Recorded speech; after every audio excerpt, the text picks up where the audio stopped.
वो करके और आप लोगों को अपनी बातों को रखेंगे। धन्यवाद।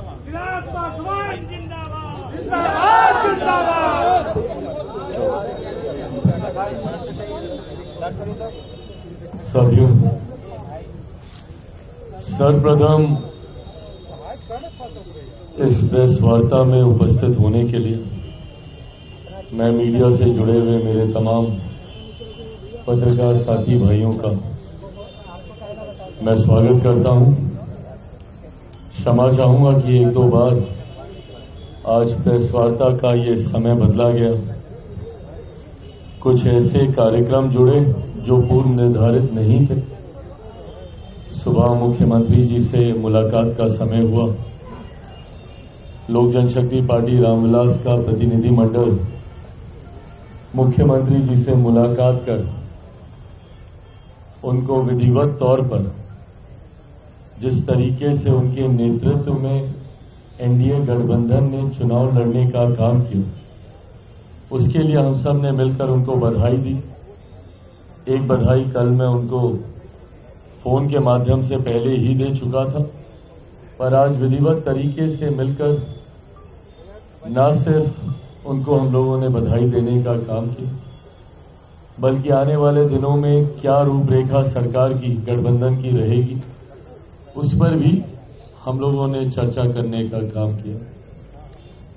आज अब यहां आप सबके सामने आपसे रूबरू हो रहा हूं और एक ऐसे कार्यालय में जिस कार्यालय से मेरे नेता, मेरे पिता आदरणीय रामविलास पासवान जी की पुरानी यादें जुड़ी हुई हैं। आज मुझे इस बात की खुशी है, इस बात का गर्व है कि आज कहीं ना कहीं हमारी पार्टी ने अपनी मेहनत, अपने परिश्रम से, कार्यकर्ताओं की मेहनत परिश्रम से आज पार्टी ने अपने आप को उस मुकाम तक लेकर जाने का काम किया जो सोच मेरे नेता आदरणीय रामविलास पासवान जी की रही। सन 2000 में जब से पार्टी का गठन हुआ तब से लेकर अभी तक ये दूसरा पार्टी का सबसे बेहतरीन प्रदर्शन रहा। पहला प्रदर्शन 2005 में जब बिना किसी गठबंधन में मेरे नेता ने चुनाव लड़ने का काम किया, 29 विधायक जीते, पर परिस्थितियों वर्ष उस वक्त सरकार नहीं बनी और जिस तरीके से दोबारा चुनाव होने पर पार्टी का प्रदर्शन 2005 नवंबर में जब चुनाव हुए तो उस तरीके का नहीं रहा जो पहले फरवरी में हुए चुनाव में रहा था। और तब से निरंतरता में पार्टी ने कई संघर्ष के दौर देखे। 2009-2010 का एक ऐसा दौर आया जब 2009 लोकसभा में मेरे नेता आदरणीय रामविलास पासवान जी खुद भी उस वक्त वो चुनाव नहीं जीत पाए थे। वो एक कठिन समय जरूर पार्टी का था, पर उन्होंने हार नहीं मानी और 2014 में एक शानदार वापसी, उन 5 सालों में जिस तरीके से उनका संघर्ष रहा, एक शानदार वापसी उन्होंने करने का काम किया। इतिहास कहते हैं कि अपने आप को दोहराता है। लगभग 2020 के आसपास पुनः मेरे सामने ऐसी ही परिस्थिति आई जहां पार्टी की समाप्ति की भी घोषणा कई दलों के द्वारा कई अलग अलग मंचों पर कर दी गई थी। 2020 में पार्टी का प्रदर्शन अपेक्षा के अनुरूप नहीं रहा और उसके बाद 2021 में जिन उतार चढ़ाव से पार्टी और मैं खुद व्यक्तिगत तौर पर गुजरा, कहीं ना कहीं 2022 आते आते तक ये मान लिया गया था कि लोक जनशक्ति पार्टी और चिराग पासवान समाप्त है। पर मेरी रगों में भी मेरे नेता, मेरे पिता आदरणीय रामविलास पासवान जी का खून है। 2009 के बाद न उन्होंने हार मानी थी और संघर्ष कर पार्टी को ऊंचाइयों तक वो लेकर गए थे। उन्हीं का खून मेरी रगों में है। 2020 में जब प्रदर्शन हम लोगों की अपेक्षा के अनुकूल नहीं रहा, मैंने भी उन्हीं से ही सीख लेते हुए पार्टी को नई ऊंचाइयों तक लेकर जाऊंगा, ये संकल्प लिया। 2024 में गठबंधन ने अपना विश्वास जताते हुए एक सांसद वाली पार्टी को 5 लोकसभा की सीटें दी लड़ने की और 5 की 5 हम लोग जीते। और विधानसभा में जीरो विधायक वाली पार्टी, मैं एक विधायक बोलने लगा था पर बोलते बोलते याद आया कि जो विधायक थे वो भी पार्टी का साथ छोड़कर चले गए थे और उन्होंने दूसरे दल का साथ थामा था। तो ऐसे में एक जीरो विधायक वाली पार्टी को जिस तरीके से गठबंधन ने विश्वास जताकर 29 सीटें देने का काम किया और 29 में भी ऐसी सीटें देने का काम किया जो गठबंधन ने विश्वास रखा कि ये कठिन सीटें हैं और ये कठिन सीटें लोक जनशक्ति पार्टी रामविलास चिराग पासवान ही जिता कर ला सकते हैं। मेरे लिए ये बहुत बड़ी बात थी। मुझे ज्यादा विस्तार में ये बातें आपके समक्ष रखने की जरूरत नहीं है क्योंकि मीडिया ने अपना विश्लेषण, आप सब ने अपनी अपनी तरीके से अपने अपने चैनल्स पे आपने इसका विश्लेषण किया था कि किस तरीके से वो विश्लेषण का स्वरूप थोड़ा बदला हुआ था।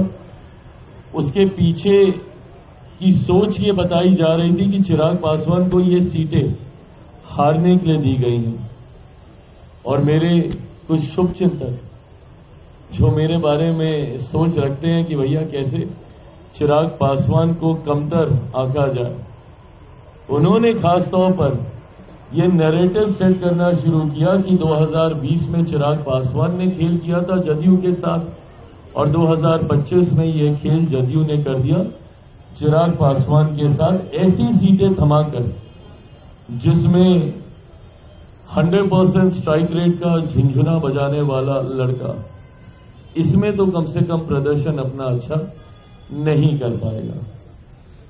और थ्रू आउट द इलेक्शंस, पूरे चुनाव प्रचार के दौरान ये नैरेटिव सेट करने का प्रयास किया गया कि जदयू और लोजपा में दरारें हैं, ये दरारें भरी नहीं गई हैं, अब चिराग पासवान से बदला लेने का समय आ गया और अब चिराग अगर 4-5 सीटें भी इसमें से जीत जाएंगे तो बहुत बड़ी बात होगी।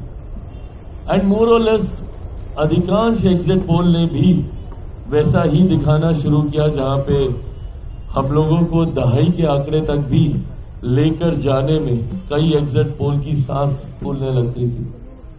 बहरहाल मैंने हमेशा इस बात को मैंने कहा कि मैंने चुनाव सर्वे के आधार पर नहीं, मैंने हमेशा चुनाव अपनी मेहनत के आधार पर लड़ने का काम किया। परिणाम मैंने ये सोचकर नहीं कि एग्जिट पोल मुझे क्या दिखाएंगे, परिणाम बिहार की जनता मुझे क्या देगी, ये सोचकर मैंने चुनाव लड़ने का काम किया। 2014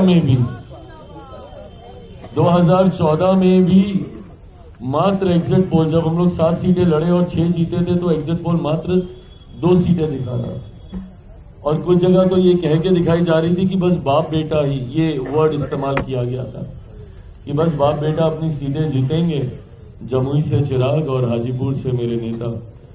और 2019 में भी जब 6 की 6 हम लोग जीते तब भी यही नैरेटिव सेट किया जा रहा था कि बहुत होगा तो 2 सीटें जमुई चिराग निकाल लेंगे, हाजीपुर इनके नेता के नाम पर उस वक्त हमारे चाचा चुनाव लड़ रहे थे वो निकाल लेंगे और 24 में तो हद कि भैया सिर्फ हम ही सीट निकाल पाएंगे, जमुई की एक सीट निकल गई तो निकल गई, बाकी इनके जितने प्रत्याशी हैं उनमें से कोई चुनाव नहीं जीत पाएगा। और मेरे 5 सांसद आज इस मंच पर आपके सामने मौजूद हैं। बहरहाल मैं एग्जिट पोल को मैं दोष नहीं देता, मैं दोष उन लोगों को देता हूं जो ये नैरेटिव सेट करने का प्रयास करते हैं बार बार कि गठबंधन में दरारें, चिराग पासवान मुख्यमंत्री जी के बीच में दरार, लोजपा जदयू, और इन बातों को सहज स्वीकार करना भी आसान हो जाता है क्योंकि मेरा इतिहास भी ऐसा ही रहा है।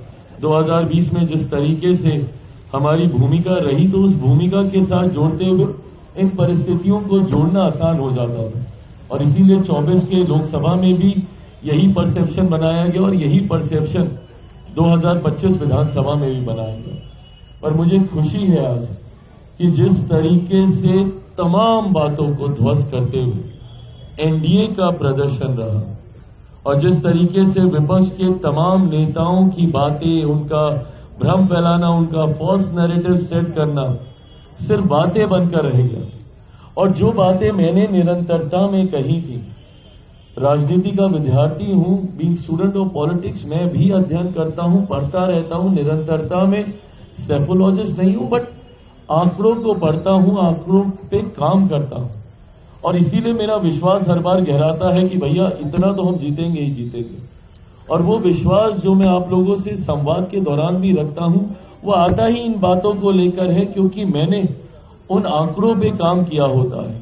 मैंने बार बार 2020 से इस बात को कहा, जब ये बात कही जा रही थी कि भैया राजद इतनी बड़ी पार्टी, राजद इतनी बड़ी पार्टी, उस वक्त के नेता प्रतिपक्ष, अब आज की तारीख में कौन होंगे कैसे होंगे नहीं पता, बट उस वक्त के नेता प्रतिपक्ष कि भैया वो एकदम मुख्यमंत्री बनने के समीप थे, बन ही गए थे, शपथ होने वाली थी। मैंने तब भी ये कहा था कि बिहार की जनता ने कभी भी उनको चुनने के लिए वोट नहीं दिया है। 2020 में बहुत सहजता से ये बात मेरे साथ जोड़ दी जाती थी और कह दी जाती थी कि चिराग पासवान की वजह से जनता दल यूनाइटेड को नुकसान हुआ। अगर जनता दल यूनाइटेड को नुकसान हुआ तो इसका लाभ किसको मिला? उसका लाभ सीधा सीधा राजद को मिला था। राजद को भी उस वक्त बड़ी पार्टी चुनने का जनादेश नहीं था क्योंकि उस वक्त एक डिवाइडेड एनडीए था। इसका लाभ परिस्थितिवश राजद को मिल गया था। बट उन आंकड़ों को देखकर, इतने विधायकों को देखकर, जिस तरीके से राजद अपने पुराने स्वरूप में, अहंकार में आ गया था, उस वक्त मैं बार बार ये कह रहा था कि ये अहंकार ही इनके पतन का कारण बनेगा, क्योंकि ये कभी समझ ही नहीं पाए कि एक बटे हुए एनडीए का लाभ आपको मिला है, जनता ने आपको नहीं स्वीकारा है। और आज वही चीज प्रमाणित हुई है। यही परिणाम 2020 में आते, और जनता दल और राष्ट्रीय जनता दल की अगर मैं बात करूं तो ये तो 2005 से 2010 से समाप्त है ये पार्टी। 2010 में जिस तरीके से एनडीए को प्रचंड बहुमत, एक ऐतिहासिक बहुमत मिला था, उसी वक्त राजद को अस्वीकार कर दिया गया था, और ये अस्वीकार 2005 में भी हो गया था। तो एक बार जो 90 के जंगल राज के बाद, उन 15 सालों के शासन के बाद जनता ने राजद को अस्वीकार करने का काम किया, बिहार की जनता ने कभी उन्हें दोबारा स्वीकार नहीं किया। अब उसके बाद से परिस्थितियां बनती गई। 2010 में जनता ने स्पष्ट जनादेश दे दिया कि भैया राष्ट्रीय जनता दल जंगल राज वाला नेतृत्व तो हमें नहीं चाहिए। पर 2015 में परिस्थितिवश पुनः उन्हें मौका मिला। मुख्यमंत्री नीतीश कुमार जी के उनके साथ जाने की वजह से उन्हें लाभ हुआ, और 2020 आते आते तक जिस तरीके से एनडीए में बिखरा हुआ, अगर 2015 का भी एनडीए वैसा ही रहता जैसे आज है तो भी इन लोगों के लिए खाता खोलना मुश्किल होता। 2020 में भी आज जैसे हम लोग हैं वैसे ही रहते तो इन लोगों के लिए दहाई का आंकड़ा पार करना मुश्किल होता। और 2025 ने तो प्रमाणित कर ही दिया भैया। इतना बुरा हर्ष, कई लोग सोचते हैं कि और कहते हैं कि भैया ये तो कल्पना भी नहीं की थी। बिल्कुल कल्पना की थी, मैंने कल्पना की थी, और मैं बार बार आप लोगों से बातचीत के दौरान इस बात को मैं कहता रहा था, और मैं कह रहा था कि भैया अगर हम लोग यूनाइटेड तौर पर चुनाव लड़ लेंगे तो कोई कारण नहीं है कि राष्ट्रीय जनता दल या महागठबंधन अस्तित्व में भी आ सके। और इस बार जिस तरीके से इनकी बुरी करारी हार हुई है, ये दर्शाता है कि जिस तरीके से महागठबंधन राष्ट्रीय जनता दल को बिहार की जनता आज से नहीं दशकों से नकार चुकी है, पिछले 20 साल से नकार चुकी है। ये सिर्फ एक भ्रम बना हुआ है, और इस बार तो भ्रम यहां तक टूटा कि जिस एमवाई समीकरण की ये लोग बात करते थे, इस बार तो वो एमवाई समीकरण तक ध्वस्त हुआ है। और इस बार कई ऐसे एम हैं एक बड़ी संख्या में जिन्होंने हम लोगों का साथ देने का काम किया, जो मुख्य धारा के साथ जुड़ना चाहते हैं, और कई ऐसे वाई के साथी भी हैं जो इस बात को समझ गए भैया कि वाई का मतलब सिर्फ एक परिवार है महागठबंधन में। वाई का मतलब मुख्यमंत्री भी मैं, मेरे जेल जाने के बाद मेरी अर्धांगिनी, अगली पीढ़ी आएगी तो मेरा बेटा सांसद बनने की बात आएगी तो मेरी बेटी, कोई भी लाभ मिलने की बात होगी तो मेरा परिवार। तो वाई भी इस बात को अच्छी तरीके से समझ गए। आज उसी समाज से आने वाले मेरे कई विधायक आप सबके पीछे यहां पर मौजूद हैं। तो ऐसे में चुनाव पहले दिन से ही स्पष्ट था कि जिस एकजुटता के साथ एनडीए चुनाव लड़ रहा था, जहां पर बात सिर्फ विकास की हो रही थी, जहां पर बात डबल इंजन से मिलने वाले लाभ की हो रही थी, जहां पे बात मेरे प्रधानमंत्री के सोच की हो रही थी, जहां पे बात मुख्यमंत्री नीतीश कुमार जी के अनुभव की हो रही थी, जहां पे बात बिहारी फर्स्ट की हो रही थी, जहां पे एनडीए घटक दलों की एकजुटता की बात हो रही थी, तो वहीं दूसरी तरफ महागठबंधन के अहंकार की बात हो रही थी, एक दूसरे को सम्मान न देने की बात हो रही थी। आप बताइए भैया, ये कौन सहज स्वीकार करेगा कि इतनी माथापच्ची के बाद, हाथ पांव जोड़ने के बाद, एक दूसरे को आंख दिखाने के बाद तो आपने मुख्यमंत्री के चेहरे पे सहमति दी। अगर ये सहमति इतनी पहले ही थी तो राहुल जी तो घूम के गए थे ना भैया बिहार, उस वक्त घोषणा कर देते उनके चेहरे पर किस तरीके से उनको डराना धमकाना पड़ा, तब जाके वो चेहरे की घोषणा हुई। और एक और जो उप मुख्यमंत्री बनने के लिए भैया पूरी पार्टी को ही उन्होंने स्वाहा कर दिया, और उस पर भी अहंकार उस गठबंधन का देखिए कि जनादेश अभी तक आया नहीं था और 18 तारीख को हम शपथ लेंगे, 18 तारीख को हम शपथ लेंगे। ये लोकतंत्र की भाषा नहीं है, ये अहंकार की भाषा है, ये तानाशाही की भाषा है। और जिसको 90 के दशक के बाद जनता ने नकारा तो आज तक उन्होंने कभी स्वीकारा नहीं। आज के बाद राष्ट्रीय जनता दल जिस तरीके से ये सांप्रदायिकता जातीयता का प्रतीक बन चुका था, एमवाई समीकरण, और कल मुझे खुशी हुई कि जिस बिहारी फर्स्ट की सोच को मेरे प्रधानमंत्री जी ने भी मजबूती से दोहराने का काम किया, जिस बात को मैंने हर मन से कहा कि सही मायनों में बिहार में कोई एमवाई समीकरण है तो उस एम में देश की ही नहीं दुनिया की आधी आबादी का प्रतिनिधित्व करने वाली महिलाएं हैं, तो उस वाई में मेरे प्रदेश की ही नहीं देश की सबसे बड़ी आबादी युवाओं की है। ये है सही मायनों में एमवाई का समीकरण।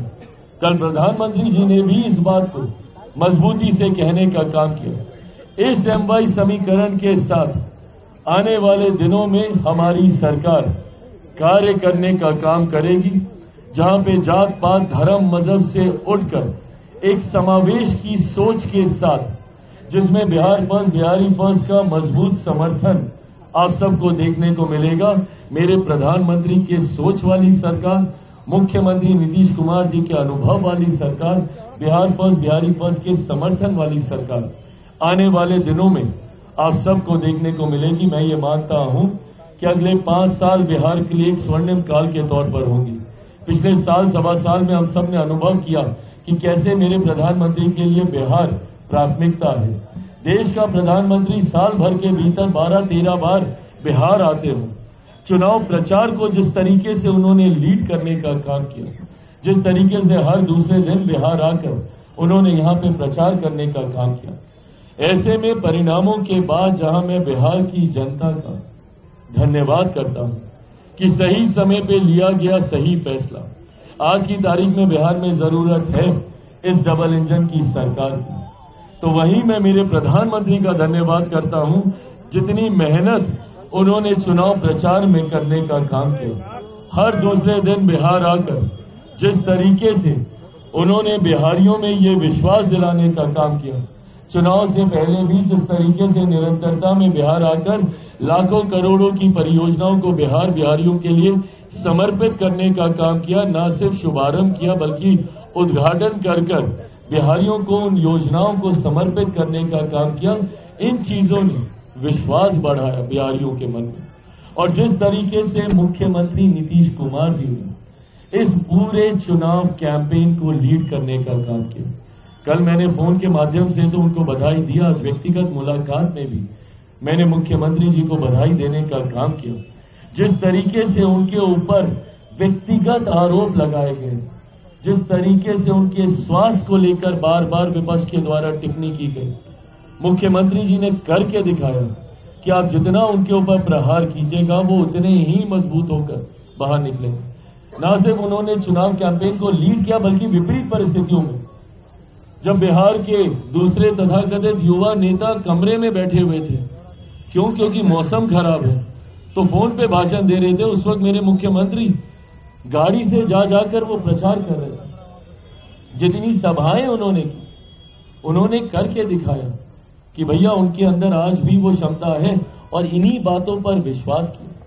जितने फॉल्स नैरेटिव विपक्ष ने गढ़ने का काम किया, मेरे प्रधानमंत्री के बारे में जो व्यक्तिगत टिप्पणी की, उनके बारे में जिस तरीके से उनकी मां को लेकर किसी भी मंच पर वोट के लिए ये नाचने लगेंगे, इन बातों को लेकर कभी चौकीदार चोर है तो आज वोट चोरी की बात कहकर जितने व्यक्तिगत प्रहार उनके ऊपर हुए उतना ज्यादा हमारा गठबंधन मजबूत हुआ। बिहार बिहारी मर्यादाओं के लिए जाने जाते हैं, अपनी सभ्यता के लिए जाने जाते हैं। ऐसी असभ्य भाषा कभी भी बिहारियों ने स्वीकार नहीं की। ऐसे में एक बार फिर से इस असभ्यता को नकारने का काम किया गया है बिहार की जनता के द्वारा। मैं बिहार की जनता का धन्यवाद करते हुए मेरे प्रधानमंत्री का धन्यवाद करता हूं। कल फोन पर भी उनसे बातचीत हुई। उनको जहां मैंने धन्यवाद दिया उनके परिश्रम के लिए, उनके द्वारा जिस तरीके से लोक जनशक्ति पार्टी रामविलास हमारी भूमिका को सराहने का काम किया गया और जिस तरीके से उन्होंने कहा कि हमारी एकजुटता ही इस परिणाम का कारण है, उनके ये शब्द मेरे लिए, मेरे तमाम नेताओं के लिए, मेरे तमाम विधायकों का मनोबल बढ़ाते हैं। आज जिस तरीके से सुबह केंद्रीय गृह मंत्री अमित शाह जी का फोन आया और उनकी जो एक अहम सक्रिय भूमिका बिहार विधानसभा चुनाव के दौरान रही, उन्होंने जिस तरीके से लोक जनशक्ति पार्टी रामविलास की भूमिका को सराहने का काम किया, मैं, मेरी पार्टी उनका भी धन्यवाद करती है। जिस तरीके से भारतीय जनता पार्टी के राष्ट्रीय अध्यक्ष जेपी नड्डा साहब जी, उनकी सक्रिय भूमिका रही।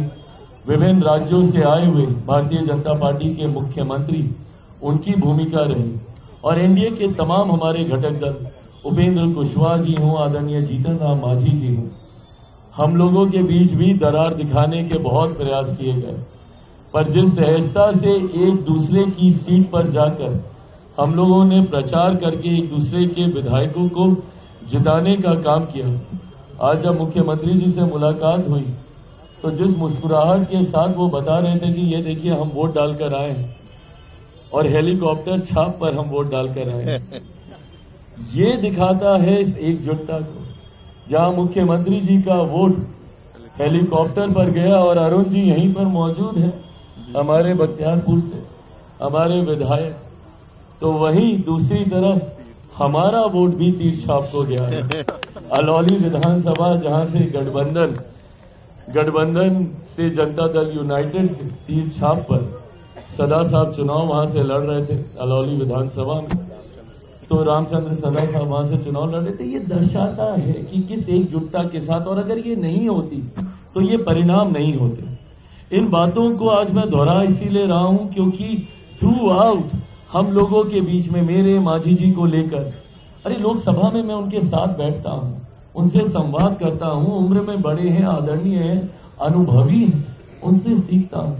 उपेंद्र जी को लेकर कि भैया महुआ की सीट को लेकर, ये महुआ के हमारे जॉइंट किलर यहाँ पे मौजूद है भैया संजय सिंह जी, ये वहां से जिस तरीके से इनकी जीत सुनिश्चित थी और जिस तरीके से विवाद को दर्शाने का काम किया गया, आज गठबंधन ने एकजुटता के साथ चुनाव लड़ने का काम किया।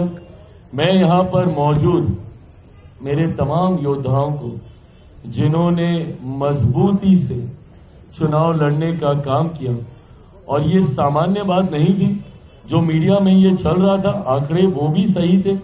लगभग 19 में से 16 सीटें हम लोगों की ऐसी थी जो सिटिंग सीट नहीं थी, और उन 16 सीटों में से भी कई सीटें ऐसी थी जिसको हम लोग लंबे समय से हम लोगों ने नहीं जीता था, जो पिछले 5 साल ही नहीं, इससे पहले भी 2 सीटें तो ऐसी थी जो पिछले 15 साल से एनडीए नहीं जीता था।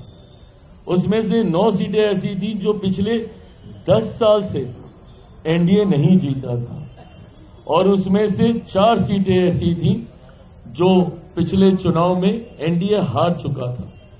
ऐसे में गठबंधन ने ये विश्वास जताया, और ये बात केंद्रीय गृह मंत्री जी से जब हुई भी थी तो उन्होंने भी इस बात को कहा था कि आप में ये क्षमता है कि आप इसमें से अधिकांश सीटों को आप निकाल पाएंगे। महज 29 में से 3 सीटें ऐसी थी जो हमारी सिटिंग सीटें थी। ना सिर्फ उन 3 सिटिंग सीटों को वापस जीतकर मैंने गठबंधन को देने का काम किया, बल्कि 16 ऐसी सीटें भी हमारे इन योद्धाओं ने जीतकर हमारे गठबंधन को देने का काम किया, जो न सिर्फ हमारी सिटिंग सीटें नहीं थी, बल्कि 1 दशक 1.5 दशक से वो हमारे गठबंधन के पास नहीं थी। तो ऐसे में लोक जनशक्ति पार्टी रामविलास ने हमेशा विपरीत परिस्थितियों में अपने आप को साबित करने का काम किया। मैं पार्टी के संगठन, पार्टी के हर एक नेता जिन्होंने मजबूती से पार्टी को चुनाव लड़वाने का काम किया, मैं बिहार प्रदेश के हमारे प्रभारी अरुण भारती जी का विशेष तौर पे मैं धन्यवाद करता हूं। इनकी एक अहम भूमिका रही रणनीति को लेकर, चुनाव के दौरान तालमेल को लेकर। मैं हमारे कार्यवाहक प्रदेश अध्यक्ष अशरफ अंसारी जी का मैं विशेष तौर पे मैं धन्यवाद करता हूं, जिस तरीके से इन्होंने पूरे चुनाव के दौरान अपने पद की गंभीरता को समझते हुए पार्टी के संगठन के माध्यम से हर प्रत्याशी को जिताने में अहम भूमिका निभाई। मैं मेरे तमाम सांसद, मैं वीना जी का मैं धन्यवाद करता हूं, जिस तरीके से जिस संभाग की जिम्मेदारी दी गई उसको इन्होंने निभाने का काम किया। मैं राजेश वर्मा जी का मैं धन्यवाद करता हूं, एक सह प्रभारी की भूमिका में मजबूती से जिस तरीके से संगठन को इन्होंने मजबूती देते हुए चुनाव में एक सक्रिय भूमिका निभाई। मैं शांभवी जी का मैं धन्यवाद देता हूं, जिस तरीके से इनकी भूमिका पार्टी के अलग अलग प्रत्याशियों की जीत को लेकर जो जिम्मेदारी दी गई थी उसको इन्होंने बखूबी निभाने का काम किया। मैं हमारे तमाम प्रवक्ताओं को, मुन्ना जी यहाँ पर मौजूद हैं राष्ट्रीय प्रवक्ता के तौर पर, उनका, प्रदेश के हमारे तमाम जितने भी हमारे प्रवक्ता हैं, मीडिया के प्रभारी हैं, सबका मैं धन्यवाद देता हूं। समय समय पर सही जानकारी आप सबके समक्ष उन्होंने रखने का काम किया। मैं हमारे युवा प्रकोष्ठ के हमारे प्रदेश अध्यक्ष वेद प्रकाश पांडे जी का धन्यवाद देता हूं, जिन्होंने अतिरिक्त प्रभार के तौर पर हमारी भूमिका का निर्वहन करने की जिम्मेदारी निभाने का काम किया। गठबंधन के साथ तालमेल बैठाकर कौन कितनी सभाएं, कैसे सभाएं, हमारे साथ प्रचार प्रसार में आना, ये एक बड़ी जिम्मेदारी इनके ऊपर थी। इसको बखूबी इन्होंने निभाने का काम किया। मैं हमारे तमाम नव निर्वाचित विधायकों का मैं विशेष तौर पे मैं धन्यवाद करता हूं, जिन्होंने, एक बार सब लोग अपने अपने स्थान पर खड़े हो जाएं। मैं तमाम विधायकों को जहां मैं बधाई देता हूं, वहीं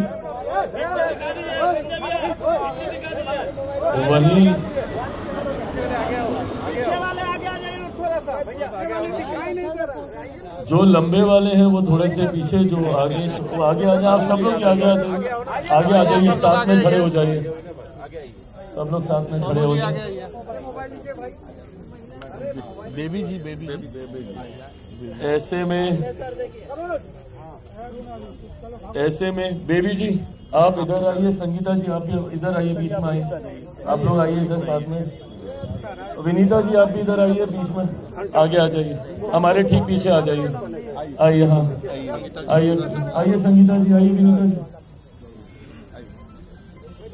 तो हमारे तमाम विधायक, इनको बधाई देते हुए बिहार फर्स्ट, बिहारी फर्स्ट को धरातल पर उतारने की बड़ी जिम्मेदारी इन सब के ऊपर है।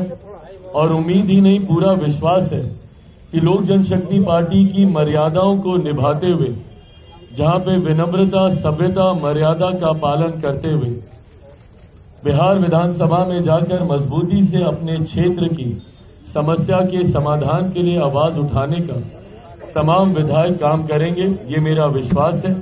आने वाले दिनों में विधायक दल के नेता के तौर पर एक बार फिर से राजू तिवारी जी पर पार्टी ने भरोसा करने का काम किया। हमारे नेता आदरणीय रामविलास पासवान जी के दौरान भी, उनके कार्यकाल के दौरान भी ये जिम्मेदारी इनके पास थी। इस बार एक बड़े विधायक दल का नेता बनने की जिम्मेदारी इनको मिली है। आने वाले दिनों में एक अहम भूमिका इनकी रहेगी, गठबंधन के साथ तालमेल कर गठबंधन के नेता के चुनाव से